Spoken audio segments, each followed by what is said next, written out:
Hello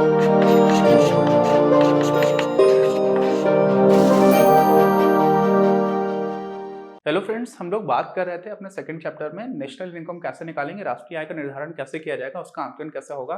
तो इसी को हम लोग देखते हैं। दो तीन चीजें हैं जो काफी इंटरेस्टिंग थी। डेप्रिसिएशन की बात हम लोगों ने पिछले वीडियो में की थी, जिसको हम लोग बोलते थे ह्रास। ठीक है, डेप्रिसिएशन। अब जो डेप्रिसिएशन है उसमें दो तीन चीजें समझ लेना जो हम लोगों ने मानी हुई थी। एक जो छोटे से पॉइंट्स थे उनको फिर से एम्फेसाइज करते हुए बता देता हूँ।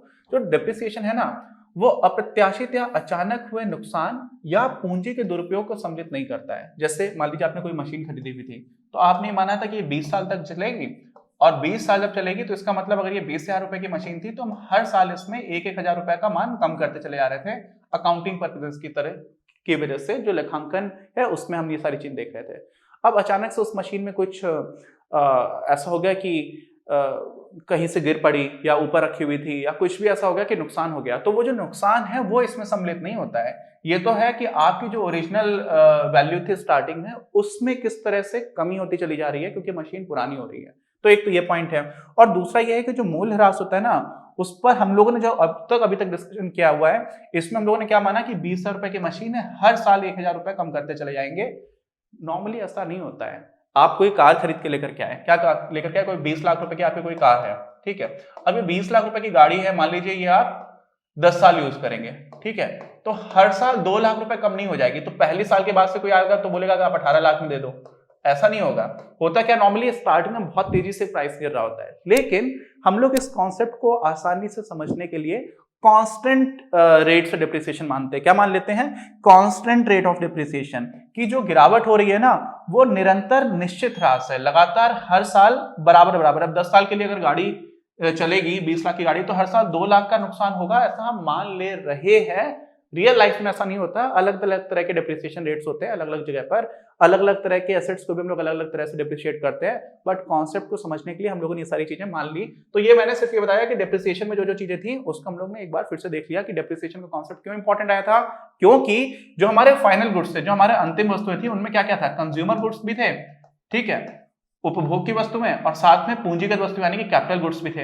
अब जो कैपिटल गुड्स थे ना, इसमें हम लोग इन्वेस्ट कर रहे थे, जो भी नई वस्तुएं बना रहे थे, लेकिन पुराने जो हमारे कैपिटल गुड्स थे उनका क्या हो जा रहा था, ह्रास भी होता जा रहा था। तो इसलिए हम लोगों ने ह्रास का कॉन्सेप्ट समझा था, ठीक है। तो पुरानी चीज जो आपको थी उसी को रिवाइज किया है, जो नई चीजें थी उसमें से एक दो पॉइंट्स ये आपको थोड़े समझ में आए होंगे, ठीक। अच्छा, अब क्या है, अब हमारा आ जाता है, आमतौर पर देखा गया है कि अधिक परिष्कृत, परिष्कृत मतलब सोफिस्टिकेटेड और भारी, ठीक है, हैवी कैपिटल गुड्स, ये एक श्रमिक की वस्तु उत्पादन क्षमता को बढ़ा देते हैं। मैं छोटा था तो मैंने पंखे होते हैं ना अपने, इन पंखे में वायरिंग रहती है ऊपर की, तो कभी कॉइल जल जाती, तो उसको मैंने लोगों को हाथ से भरते हुए देखा, शायद आपने भी देखा होगा। तो हाथ से बहुत तेज भर रहे होते हैं, ऐसे ऐसे करके करते चले जाते हैं, मतलब मुझे दिखता भी नहीं है कि इतनी जल्दी कैसे काम कर लेते हैं, लेकिन वो फिर भी बहुत धीरे होता है बजाय एक मशीन के। तो कानपुर में मैं था एक टाइम पर 9th क्लास में, तो एक दुकान थी जिस पर मैंने देखा था, तो उन्होंने एक मशीन खरीदी थी, हरे रंग की मशीन थी। वो मशीन वही काम बहुत तेजी से कर देती थी, जबकि ये इंसान भी बहुत तेज करता था। तो हुआ क्या कि एक जब आप ऐसी मशीन लेकर के आ जाते हो, तो उससे क्या हो जाता है, वही जो श्रमिक है, उस श्रमिक के काम करने की जो क्षमता है, जो प्रोडक्टिविटी है, वो बढ़ जाती है, वस्तु उत्पादन क्षमता बढ़ जाती है, सीधी सी बात है ना। और ये मशीन क्या है, ये एक सोफिस्टिकेटेड मशीन, एकदम सिंपल मशीन तो है नहीं, मतलब एक मशीन है ना जो काम कर रही है, और हैवी कैपिटल गुड्स। तो इसी तरह की चीजों को हम लोग कैपिटल गुड्स बोलते हैं, जो उत्पादन प्रक्रिया में मदद कर रही है। उनको एज इट इज यूज नहीं किया जा रहा है, लेकिन वो उत्पादन को बढ़ाने में काम कर रही है, ठीक। अच्छा, अतः सीधी सी बात है, अगर कोई मशीन है तो उससे क्या हो जाएगा, हमारा प्रोडक्शन बढ़ना स्टार्ट हो जाएगा। तो इससे हमें यह समझ में आता है कि जो पूंजीगत वस्तुएं हैं, कैपिटल गुड्स हैं, उनकी नई किस्में, नई नई तरीके आप मशीन बनाओ के अधिक उत्पादन के कारण उपभोक्ता वस्तुओं के अधिक उत्पादन में मदद मिलेगी। मतलब क्या हुआ, अरे भाई वो इंसान क्या कर रहा था, पंखा किसी का खराब हो जाता तो ठीक कर देता था, अब अगर उसके पास मशीन आ गई तो वो ज्यादा लोगों का पंखा ठीक कर सकता है। तो अब ज्यादा लोगों को अच्छी सर्विस मिल पा रही है, जिसका पंखा खराब हो गया ज्यादा लोगों की सर्विस मिल सकती है। तो सर्विस वो क्या है, एक तरह कंज्यूम कर पा रहे हो ना, तो उपभोक्ता वस्तु, यानी कि अगर मशीन आ गई है तो ज्यादा उपभोक्ता वस्तुओं का सृजन हो पाएगा। आई बात समझ में? मतलब कैपिटल गुड्स अगर आपने बढ़ा दिए तो कंज्यूमर गुड्स भी ज्यादा बनने लग जाएंगे। ये बात समझ में आ गई कि नहीं आ गई? अच्छा, आप समझना, थोड़ा सा कंफ्यूजन कुछ लोगों को हो सकता है जिन्होंने पिछले वीडियोस ठीक से देखे हैं, जिन्होंने देखे ही नहीं उनको तो कोई कंफ्यूजन ही नहीं होगा, है ना। तो क्या हो सकता है कंफ्यूजन? कंफ्यूजन ये हो सकता है कि हम कुछ विरोधाभासी बात नहीं कर रहे हैं क्या? ये आपको गलत नहीं लग रहा है? मैंने क्या बोला था, स्टार्टिंग में आपको पढ़ाया था कि जो हमारे अंतिम वस्तुएं होती हैं, फाइनल गुड्स होते हैं, ठीक है। अब यहाँ पर हम लोग वही है, गुड्स में सर्विसेज को भी इंक्लूड करते हुए चल रहे हैं। सिर्फ आप गुड्स को भी अगर देखोगे तो यहाँ पर क्या हो जाता है, कंज्यूमर गुड्स हो जाते हैं। क्या हो जाते हैं? कंज्यूमर गुड्स, ठीक, प्लस कैपिटल गुड्स। कैपिटल मतलब पूंजीगत वस्तुएं, तो आपकी उपभोक्ता वस्तुएं और पूंजीगत वस्तु हो गई। तो अब यहां पर देखो, अगर आप सारी चीजें जो बना रहे हो उसको हम लोगों ने क्या क्या बोला कि सारी चीजें हैं। मान लीजिए आपने सब कुछ मिलाकर के 100 वस्तुएं बनाई हैं, 100 में से जो कंज्यूमर गुड्स हैं, उपभोक्ता वस्तु हैं, वो 60 हैं, तो 40 ही तो आपकी कैपिटल गुड्स बन सकते हैं। ये कितने बन सकते हैं? 40। अच्छा, अब मैंने आपको पिछले अभी क्या बताया, यहां पर क्या बताया कि अगर पूंजीगत वस्तुएं आप नहीं बना रहे हो, अधिक उत्पादन कर रहे हो, तो उपभोक्ता वस्तुओं का भी उत्पादन में मदद मिलेगी। इसका मतलब क्या होगा कि अगर आपने, समझिएगा, 100 क्या बना दिया था, 100 टोटल आपका उत्पादन था, उसमें से 40 आपकी क्या है, कैपिटल वस्तुएं, कैपिटल गुड्स है, पूंजीगत वस्तुएं। और मैंने अभी आपको बताया कि अगर पूंजीगत वस्तुएं आप ज्यादा बना दो, तो अगर आपने 50 बना दी मान लीजिए पूंजीगत वस्तुएं, तो उस हिसाब से ये चीज बढ़ जानी चाहिए, बढ़नी चाहिए कि नहीं।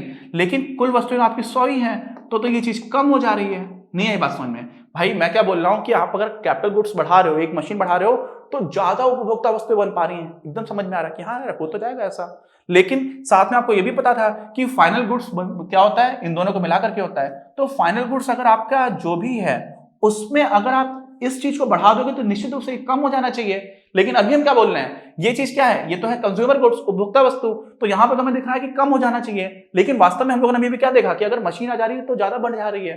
तो फिर ये बात उल्टी, मतलब कौन सी बात सही है कि अगर आप कैपिटल गुड्स ज्यादा बढ़ा दोगे तो इसका हिस्सा कम हो जाएगा, या फिर कैपिटल गुड्स बढ़ा रहे हो तो वास्तव में ये बढ़ और जाएगी? क्या होगा समझिए, दोनों ही चीजें होंगी। तो दोनों चीजें कैसे होगी, दोनों चीजें एक दूसरे एग्जैक्टली अपोजिट हैं। तो दोनों चीजें इसलिए हो जाएंगी क्योंकि यहां पर जो चीज इंपॉर्टेंट है ना, वो बात है टाइम की। समझिएगा, देखो अगर आप एक कोई टाइम पीरियड लेते हो, ठीक है, 1 साल का टाइम पीरियड माना, तो मान सकते हैं कि हम सारे संसाधन वगैरह लगाएंगे तो हम 100 यूनिट ही सामान बना पा रहे हैं। अब 100 यूनिट में अगर आपने 60 इकाई उपभोक्ता वस्तुएं बना दी तो 40 इकाई ही कैपिटल गुड्स बना पाओगे, पूंजीगत वस्तुएं बना पाओगे। लेकिन अगर मान लीजिए आपने इसकी जगह 50 इकाई बनाया होता उपभोक्ता वस्तु और 50 इकाई आपने बना दी होती कैपिटल वस्तु, तो क्या होता कि अब कैपिटल गुड्स बहुत ज्यादा हो गया, बहुत मशीन्स आ गई हैं। तो अब अगली इकाई में, अगले टाइम पीरियड में, अगले साल, जरूरी नहीं अगला साल हो, अगला टाइम पीरियड, उसमें क्या हो जाएगा, 100 से सीधे सीधे आप 200 पर पहुंच जाओगे।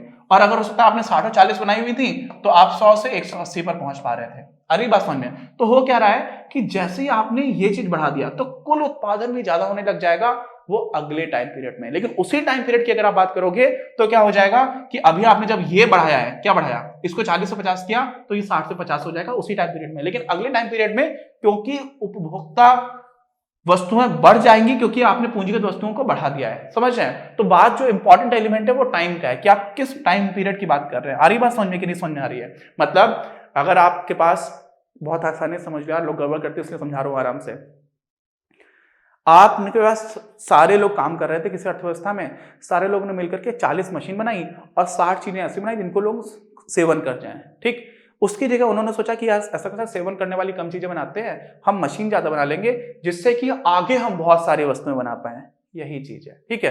तो आप अगर कंज्यूमर गुड्स कम कर रहे हो, यानी कि कंज्यूमर गुड्स यानी कि उपभोक्ता वस्तुओं का सैक्रिफाइस कर रहे हो, बलिदान कर रहे हो, तो आप पूंजीगत वस्तुएं ज्यादा बना सकते हो उस टाइम पीरियड में। लेकिन एक बार पूंजीगत वस्तुएं अगर ज्यादा बनने लगी तो फिर उपभोक्ता वस्तुएं और भी ज्यादा बन पाएंगी। क्यों? क्योंकि पूंजीगत वस्तुओं, कैपिटल गुड्स का काम ही होता है उपभोक्ता वस्तुओं को और ज्यादा बना पाना, ठीक है।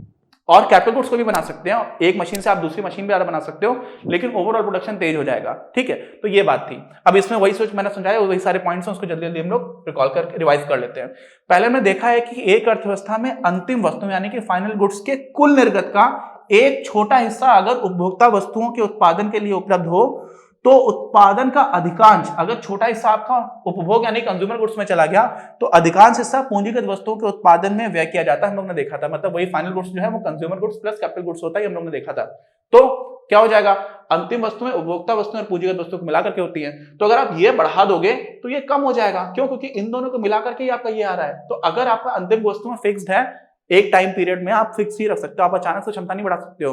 तो एक टाइम पीरियड के अंदर अगर आप इसको बढ़ा रहे हो पूंजीगत वस्तुओं को, तो आपकी उपभोक्ता वस्तुएं कम हो ही जाएंगी। लेकिन एक बार अगर ये बढ़ गई तो अगले टाइम पीरियड में आपके उपभोक्ता वस्तुएं बढ़ सकती हैं, इसकी संभावना बहुत होती है। ठीक है, तो फिर निम्न कथन कैसे ठीक हो सकता है? कौन सा कथन? अगर ये बात सही है कि पूंजीगत वस्तुओं के नई किस्मों के अधिक उत्पादन के कारण उपभोक्ता वस्तुओं के अधिक उत्पादन में मदद मिलेगी, क्योंकि यहां पे तो उल्टा दिख रहा है, जब ये बढ़ रहा है तो ये घट रहा है, लेकिन ये उसी टाइम पीरियड की बात है, अगले टाइम पीरियड में बढ़ जाएगी, इसलिए ये वाला कथन सही है अगले टाइम पीरियड में। तो इंपॉर्टेंट एलिमेंट क्या हो गया? समय। ठीक है, किस समय बात की जा रही है, तो ये समझिए यहां कोई विरोधाभास नहीं है। यहां ध्यान रखने योग्य जो महत्वपूर्ण बात है वो है समय, एलिमेंट ऑफ टाइम। हम किस समय की बात कर रहे हैं, उसी समय अगर आप देखोगे तो आपने कैपिटल गुड्स बढ़ा दिया तो कंज्यूमर गुड्स कम हो जाएंगे, लेकिन कैपिटल गुड्स अगर बढ़ गए हैं तो अगले टाइम पीरियड में क्या होगा? ठीक है, आपको समझ आ गया होगा, काफी अच्छे से मैंने एक्सप्लेन किया है, क्योंकि लोग गड़बड़ करते हैं, इसलिए कॉन्सेप्ट इनको ठीक से समझना बहुत इंपॉर्टेंट है। ठीक, अच्छा क्या हुआ? पूंजीगत वस्तुओं का अधिक उत्पादन अर्थव्यवस्था का विस्तार करने के अति आवश्यक, विस्तार करने में, ठीक है, यहां पर में नहीं है, सॉरी, में अति आवश्यक भूमिका निभाता है। ठीक है, क्यों? विस्तार कब होगा अर्थव्यवस्था का? जब ज्यादा वस्तुएं बनेंगी, ज्यादा सेवाओं का निर्माण होगा, तो वो कब हो पाएगा? क्योंकि उसके लिए तो आपको पूंजीगत वस्तुओं की आवश्यकता होती है। ठीक, तो पूंजीगत वस्तुएं जो है ना वो इकोनॉमी को ज्यादा डाइवर्सिफाई भी बनाती हैं, ज्यादा उसका एक्सपेंशन अच्छे से कर देती है। अच्छा समझिए क्या हुआ, हम अपनी चर्चा में बाजार के लिए ही उत्पादित वस्तुओं और सेवाओं की बात कर रहे हैं। ये हमारा एजम्पशन था, फंडामेंटल एजम्पशन। हम लोग कैपिटलिस्ट इकोनॉमी की बात कर रहे हैं, हम लोग पूंजीवादी अर्थव्यवस्था की बात कर रहे हैं। और पूंजीवादी अर्थव्यवस्था में वस्तुओं और सेवाओं का निर्माण किस लिए किया गया? कि बाजार में इनको बेचा जाएगा और पैसा मिलेगा। अच्छा, यहाँ पे थोड़ी सी निष्ठुरता दिखती है। एक नाम नहीं याद आ रहा हो, तो वो ऐसा बोला करते थे कि अगर आप 20 साल की उम्र में, काफी बड़े इकोनॉमिस्ट थे या फिलोसोफर थे, खैर जो भी एक विचारक तो थे, उनका ये कहना था कि अगर आप 20 साल की उम्र में कम्युनिस्ट नहीं हो या सोशलिस्ट नहीं हो, समाजवादी नहीं हो, तो आपका हृदय नहीं है, आपका दिल नहीं है, आप होना चाहिए। ठीक है, लेकिन 30 साल की उम्र तक आते आते अगर आप कैपिटलिस्ट नहीं बन गए तो फिर आप दिमाग नहीं कर रहे। मतलब आपको 20 साल में सोशलिस्ट होना चाहिए, समाजवादी होना चाहिए, और 30 साल तक आते आते आपको पूंजीवादी हो जाना चाहिए, क्योंकि ज्यादा बेहतर तरीका पूंजीवाद है। जो सच्चाई है वो पूंजीवाद के आधार पर चल रही होती है, ऐसा उनका कहना था। You don't have to agree with me, but the point is कि समाजवाद और पूंजीवाद में हम लोग अभी पूंजीवादी अर्थव्यवस्था के दृष्टिकोण से बात कर रहे हैं। तो वहां पर क्या होता है, जिसने भी जो चीजें बनाई वो बेचने के लिए बनाता है, उसको पैसा कमाना है। अच्छा, फिर क्या हुआ? इन वस्तुओं और सेवाओं की बिक्री होती है कहां पर? बाजार में। इस तरह की बिक्री को सक्षम बनाने के लिए बिक्री कब हो पाएगी? जब कहीं पर मांग होगी, उत्पादों की मांग हो। आपने कोई चीज ऐसी बना दी जिसको कोई खरीदना नहीं चाह रहा है, तो फिर तो बिक्री होगी नहीं। और आप बना इसलिए रहे हो कि लोग खरीदें, तो जो मांग होगी जिस चीज की वो आप बनाओगे। अब मांग यहां पर सिर्फ ये नहीं हो जाता कि मेरी इच्छा है कि मेरे घर में भी एक ताजमहल बना दूं, या मेरी इच्छा है कि मैं भी डिज्नी वर्ल्ड बना दिया, ठीक है, या कुछ भी बना दिया, यार मेरी इच्छा है कि मुकेश अंबानी का घर अंतिला है, मैं भी बना दूं। यहां पर वो मांग मानी ही नहीं जाती है तब तक जब तक आपके पास परचेसिंग पावर नहीं है। तो सिर्फ मांग का कोई उद्देश्य नहीं है, सिर्फ मांग से कुछ नहीं चलेगा। मांग का मतलब यहां पर आ जाता है, जब भी हम लोग कैपिटलिस्ट इकोनॉमी में जो कि हम लोग पढ़ रहे हैं वहां पर मांग बोलते हैं, तो मांग का मतलब सिर्फ मांग नहीं होता है कि मैं मांग रहा हूं। मांग का मतलब होता है कि आप मांग रहे हो और साथ में आपके पास उस चीज को खरीदने के पैसे भी हैं। क्या है? आपके पास क्षमता है कि आप वो चीज खरीद पाओगे। तो उसको क्या बोलते हैं? उत्पादों की मांग का होना है, जो साथ ही क्रय शक्ति, क्रय शक्ति का मतलब क्या हुआ? परचेसिंग पावर द्वारा समर्थित भी है। तो उसी को हम लोग मांग बोलते हैं, उसी को हम लोग जरूरत बोलते हैं। तो हम लोग बोलते हैं कि बाजार में इस चीज की इतनी मांग है। कोई भी चीज हो सकती है, मान लीजिए सोना है, ठीक है, सीधी सी बात है, सोना है, ठीक है। अपने यहाँ पर ऐसा ट्रेडिशन है कि लोग सोना बहुत खरीदना चाहते हैं शादी वगैरह में, ठीक है, जो खरीद रहा खरीदने दो। तो सोने की कितनी मांग है। अब बहुत सारे लोग जो खरीदना चाहते हैं, मांग कर रहे हैं, लेकिन उनके पास पैसे नहीं है।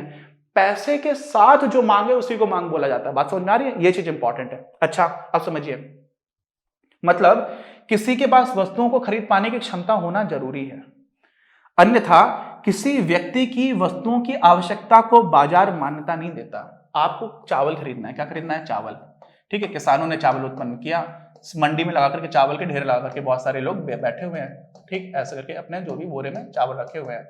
आप मांग कर रहे हो लेकिन आपके पास पैसे नहीं है, तो बाजार ये बोलेगा ही नहीं कि मांग है। आप समझ रहे हो? मतलब एक इंसान मांग रहा है, उसको मांग माना ही नहीं जाएगा हमारी पूंजीवादी अर्थव्यवस्था में, क्योंकि पूंजीवादी अर्थव्यवस्था में मांग आप तभी माना जाएगा जब आप वस्तु की मांग करने के साथ उसको खरीदने की क्षमता रखते हो और आप तब मांग कर रहे हो, तब वो मांग है। तो ऐसा क्या हो जाता है कि अगर व्यक्ति की वस्तुओं की जो आवश्यकता है ना, उसको बाजार मान्यता ही नहीं देता, बाजार बोलता है कि अरे ये तो मांग है ही नहीं। आप समझ रहे हो? इसलिए पैसा होना यहाँ पर बहुत इंपॉर्टेंट हो जाता है। और आजकल जितनी भी अर्थव्यवस्था है उनमें पूंजीवादी अर्थव्यवस्थाओं का, मिश्रित अर्थव्यवस्था सारी है, मिक्स्ड इकोनॉमीज है, बट उसमें पूंजीवादी अर्थव्यवस्था का हिस्सा बहुत बड़ा है। अच्छा, आप समझिए क्या हुआ। वस्तुओं को खरीदने की क्षमता आय से आती है, पैसा आपके पास आएगा, आय कहां से आएगी? तो आय को हम लोगों ने चार तरह से देखा था कि अलग अलग तरह से आ रही होती है। जो आप काम कर रहे हो उसके बदले आपको वेज मिलती है, मेहनत या मजदूरी। किसी ने लेबर जाकर के दिया, अपना श्रम बेचा, तो श्रम के बदले जो चीजें मिली वो क्या हो जाता है? वेज। अच्छा, फिर आप एंटरप्रेन्योर भी हो सकते हो, आप उद्यमी भी हो सकते हो। तो आपने सबको सैलरी दे दी, अपनी चीज बेची थी, रेवेन्यू से आपने लागत को घटा दिया, जो आगम था उसमें से लागत को घटा दिया, तो आपको प्रॉफिट हुआ, तो ये भी यहां से भी आपकी आय आ जाएगी। अच्छा, ऐसे ही आपके पास जमीन थी, आपने वो जमीन किसी को दे दी थी, तो उस जमीन के बदले आपको किराया मिला था, तो ये भी एक फॉर्म ऑफ इनकम है, किराया। और चौथा हमारे क्या हो जाएगा? इंटरेस्ट। आपने कैपिटल दे दिया था, किसी दूसरे इंसान को पैसे की जरूरत थी, उसको व्यवसाय करना था, वो वस्तुओं और पूंजी का, वस्तुओं और सेवाओं का निर्माण कर रहा है, तो आपने जो उसको पैसे दिए उसके बदले वो आपको ब्याज देगा। तो ये क्या है? ये उस तरह के सोर्सेस है जिससे कि आय आती है। क्या आती है? आय, इनकम आती है। और ये इनकम किसकी है? हाउस होल्ड्स की है। ठीक है। अच्छा, तो ये सारी चीजें हम लोग देख ली, इसी को हम लोग आगे कंटिन्यू करेंगे, जिसमें हम लोग सर्कुलर फ्लो जो होता है उसकी बात करेंगे अपने अगले वीडियो में। मिलते हैं, उम्मीद है आपको अच्छे समझ में आएगा। ये चैप्टर बहुत इंटरेस्टिंग, आपका बेस बन जाएगा, तो बहुत सारी चीजें आपको देखना स्टार्ट हो जाएंगी और सारी चीजों में क्लैरिटी रहेगी, तो बहुत मजा आएगा पढ़ने में। मिलते हैं, कोई डाउट हो तो प्लीज कमेंट बॉक्स में लेकर के बताइए। और बाकी टेलीग्राम ग्रुप ज्वाइन कर लीजिए, मैं उसमें उतना एक्टिवली पार्टिसिपेट भी नहीं कर पा रहा हूँ, बट जैसे ही टाइम मिलेगा अच्छे से सारी चीजों को सॉल्व करने की कोशिश करूंगा। मिलते हैं। इस वीडियो के प्रायोजक हैं आप, और अगर आप ऐसे ही और वीडियोस बनाने में हमारी मदद करना चाहते हैं तो पैट्रियन पर जाकर या फिर स्क्रीन पर दिए गए QR कोड को स्कैन कर अपना योगदान जरूर दें।